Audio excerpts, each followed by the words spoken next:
Hello, ladies and gentlemen, and welcome to the Valhalla FAQs. Now, every single day, every single week, every single year, there are so many people that visit our farm and ask us questions that I've answered personally a million times. Now, being one of the tour guides, being one of the people who founded the project here at Valhalla, of course, there are questions that people have. Now, there are many common questions that come up on a regular basis that I want to take the time to answer for you. Now, these questions might not encompass all of the things that you want to learn about, but hopefully it will cover some of the basics. So with that said, I'm bringing on Kyler here, who's joining me because he's only been to Valhalla a few times, and at the end of the day, he has, some questions that maybe everyday people like you want to know about our project, about what we're creating on the South Shore of Montreal over the years. So with that said, before he gets to any of his questions, I will answer the most fundamental component of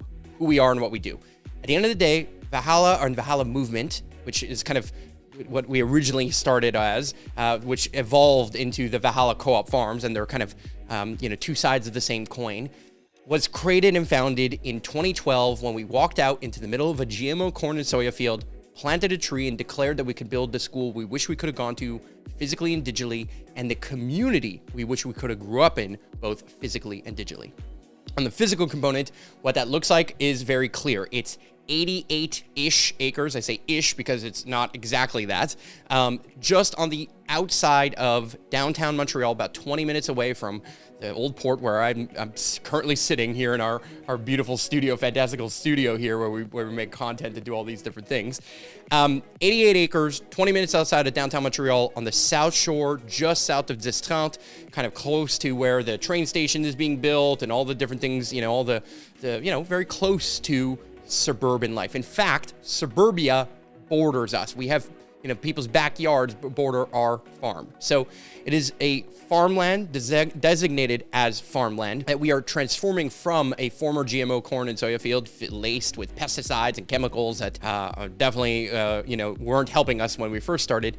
And over the years, from 2012 all the way until today, and depending on when you're watching this currently, we've basically been using organic permaculture and market gardening principles to restore the soil and build an organic paradise. Essentially, what we are building is an eco-village, a community that funds itself and propels itself to have its own food, water, power, social structures, businesses, empower, people and entrepreneurs and farmers to get involved in all the different aspects of life and building a village of sorts. So that's kind of the overarching vision, where we're really transforming the soil using all natural processes. I can't necessarily say the word organic because we are not certified organic, but we do all the things that would be certified organic, if you make sense, because I just don't care to do the paperwork. But at the end of the day, we are an ecological paradise of sorts. That's why we call it Valhalla. I mean, it's named after the Norse Viking mythology. So basically, the Norse, or the Vikings, the same people, had this mythology that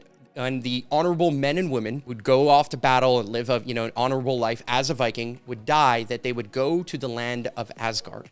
And in this land of Asgard, this mythical land, there's this great hall called Valhalla, where they would have all these parties and wine and dine, and they would basically have, this paradise-like, or Eden-like, if you want to call it that, lifestyle, while training for the battle of good versus evil. And I think that we're doing the exact same thing. We're kind of training for that apocalypse-like battle between the different gods on some end. Not to say that we're pagan, not to say that we have any religious affiliation of any kind, although I would say that we worship the sun, hence our solar panels on our plants. And, we like being outside and getting some sun rays and getting our tan on. But yeah, we truly are building the world that we know is possible in our hearts.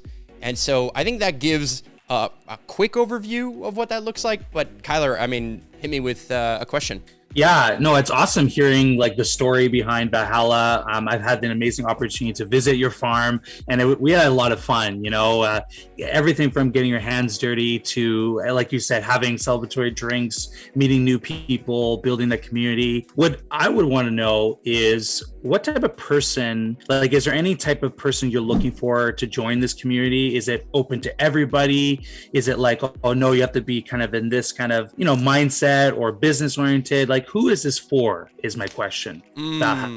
So to me, Valhalla's core value is something we call freedom culture. And to explain what freedom culture is, it's truly to empower and encourage all individuals to spread their unique gifts to the world. So I'll say that again. Freedom culture is to empower and encourage all individuals to spread their unique gifts to the world. Now, keywords there are all individuals, right? We're really looking to build a community. We're really looking to build what I would say is kind of a village. And we're looking for 150 strong members to join. Now, why 150? Well, there's something called the Dunbar's number, which is a study that was done on natives all around the, native tribes all around the globe, but particularly also in North America, where they see how big would a tribe get before it would start to fracture. Now, they didn't give an exact number, but, it ranged from 150 to 300 in some cases, but they really looked at this 150 person number as being the number of connections you can maintain trust with other people in. So that 150 person number is our target. We're looking for 150 people that are non-homogenous. What I mean by that is we don't all want to be farmers. We don't all want to be accountants. We don't all want to be entrepreneurs. We don't all want to be artists. We don't all want to be any one specific thing. What we want to attract is a holistic approach to lifestyle, to building and creating this space, this farm, and this community. And so to me, the farm involves all of it. It is the foundational piece. Mother Nature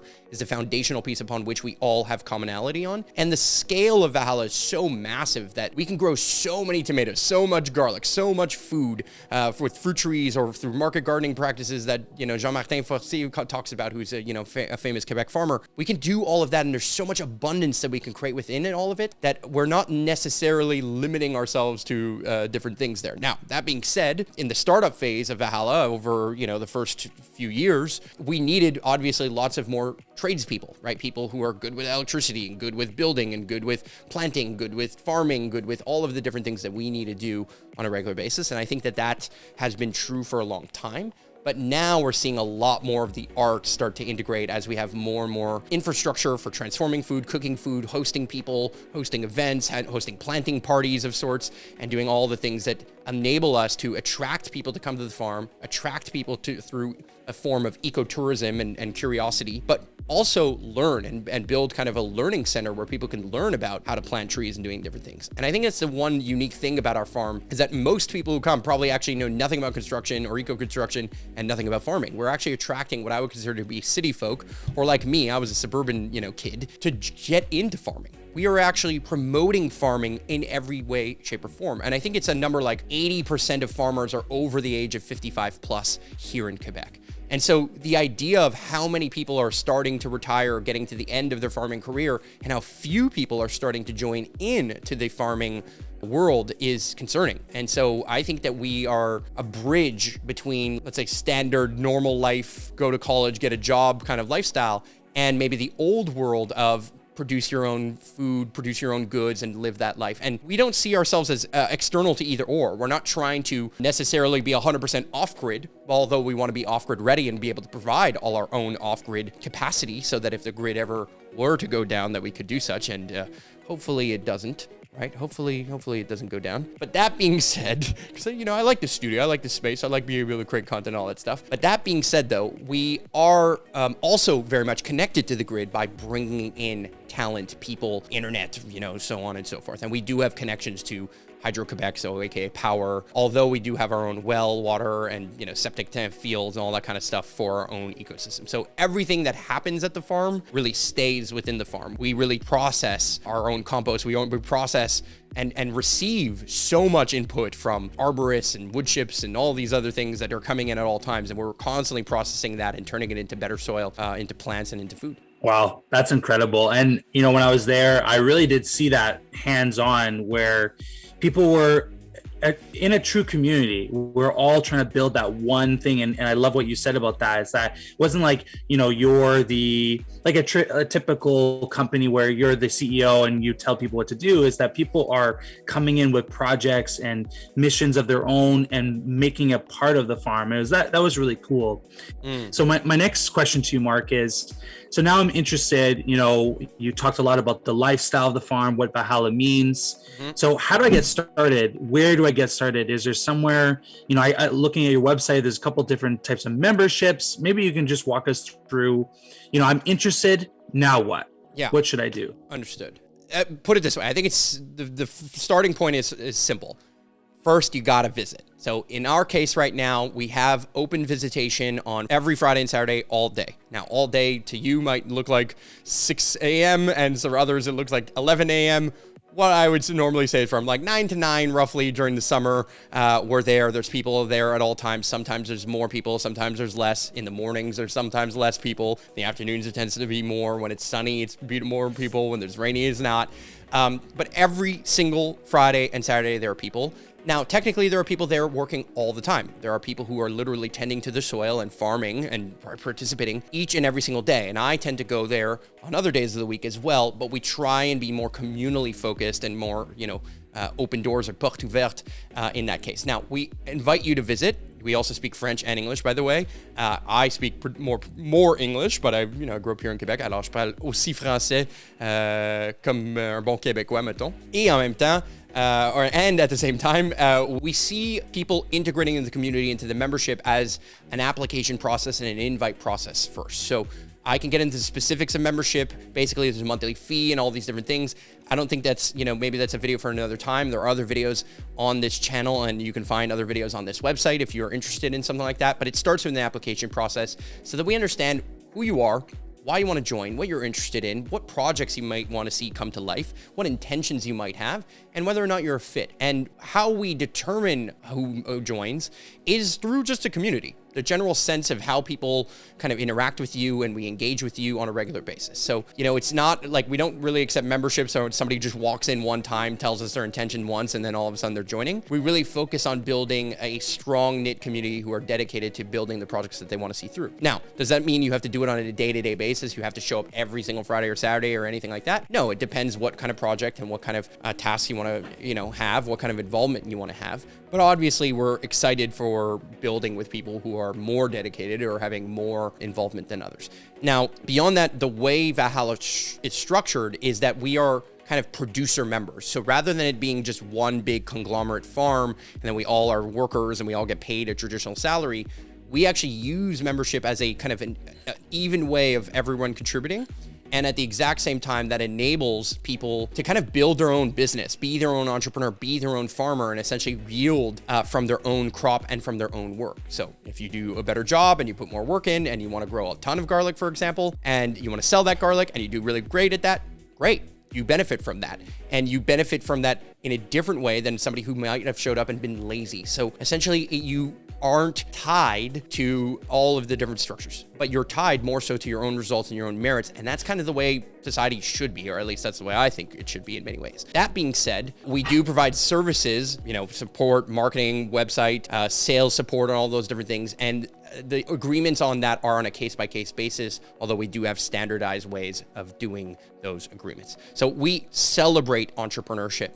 And I think farming and building a business, services, or doing tours or animations of hosting events, being a host of some kind, creating video content like this is all part of that community. So where does our farm start and end? I mean, all of this is relevant because all of this drives to the farm and to the community growing to being bigger and bigger. But at the end of the day, fundamentally, number one unifying force is the farm. It is a farm. We intend to grow it as a farm. We intend to see it grow as a community, always being based on kind of a homesteading model. I love to look at Jean-Martin Fortier and what he did at a farm called La Grelinette, which is about a 1.7 acre farm where he was able to build a more than, adequate revenue and stream for him and his family with a few employees. And so, yeah, we want to see that replicate. We want to see families get involved in kind of communal living, but also in, private living where they have their own house and their own space, but they're involved in farming. They're involved in the infrastructure,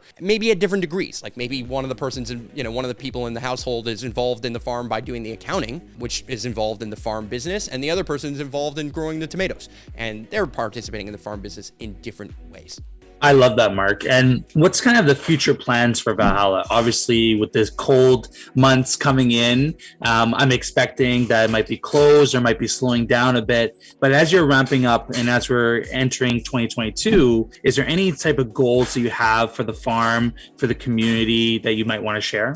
Yeah, I mean, look, the goals for the farm are simple. We want to get to 150 committed members that own a portion of this greater farm business, are involved in the day-to-day operations of this farm as a whole. And we want to see it grow into kind of residences that are integrated between farm and nature. Again, fundamentally having the farm be the fullest or the fundamental value that we're creating. But we also want to integrate education and ecotourism into this. We want to integrate, workshops and having, spaces for people to feel like they can heal, or spaces where people feel like they can learn about plants, they can learn about farming. And I really see it as an incubator. I see us as bringing in people who are interested in farming, interested in entrepreneurship, interested in starting something like this themselves, and using this space as a incubator, not only for plants, but also for people, also for their ideas, also for the things that they are looking to seed and create in the world. Because I think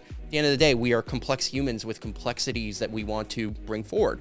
And we have so many facets of what interests us, so many facets of what we want to see come to life. And the farm, to me, is a fundamental value of that. But I see us building very strong bridge between the ways and the practices of old school farming, but also bringing in, some of the new school movements and ideas. There's lots of changes in the world of farming, particularly in the world of permaculture and market gardening and the integrations of those two things. So I think we're innovating. We're a farm that's trying things in many ways. I would love to see us integrate technology as well. I mean, that could look like farming technology and better technology there, but also potentially ways of system of exchange, ways that we can kind of create alternative currency or value for one another, and ways of trading that could be more efficient, that allow people to invest in small portions of the farm, whether they're here or not, whether they're physically capable of participating or not. We just want to innovate. That's what I see in our future. And we want to have fun. I think that's the other thing. Our farm is so close to the city that it becomes kind of an escape for people. It becomes a refuge to nature, and it becomes a place where people can show up for like even an hour and just come in, say hi, have a coffee, help us out a little bit, learn a thing or two, meet somebody cool or not, and then move on and keep going. Yeah, I think the coolest thing was coming for one of your events and just having amazing food. Like honestly, coming by and people just chipping in, donating, and helping out, cleaning up. It was just an awesome experience. Is there any other things you want to talk about? You want to let people know that they might not know already about Valhalla? You've talked about, again, what it is, where they can go, why they should be investing in it, why they should just come and try. Is there anything else you want to share with these people, encourage them to come? No, I think just show up. You don't have to ask permission. You just show up. Fridays, Saturdays, we're there every single day of the week, but Fridays and Saturdays are really the best days to show up. I would say from April 1st to October 31st is our kind of official open season. We do things in the winter. That's a question I get a lot about. Well, do we grow in the winter? Yes, we have greenhouses. We do things. We plan a lot in the winter. We start seeds in the winter. And we also meet other eco-villages, other people. We do workshops. We do other things in the winter, not necessarily all on site at the farm, although some of that will be happening there. And that being said, you might have 1,001 questions. You can ask me. You might be watching this at the farm. You might be watching this before coming to the farm. The point is, you can come there and ask questions. We're here for you. We're excited to see you, and we're excited to meet you and co-create with you. So, see you out in the fields.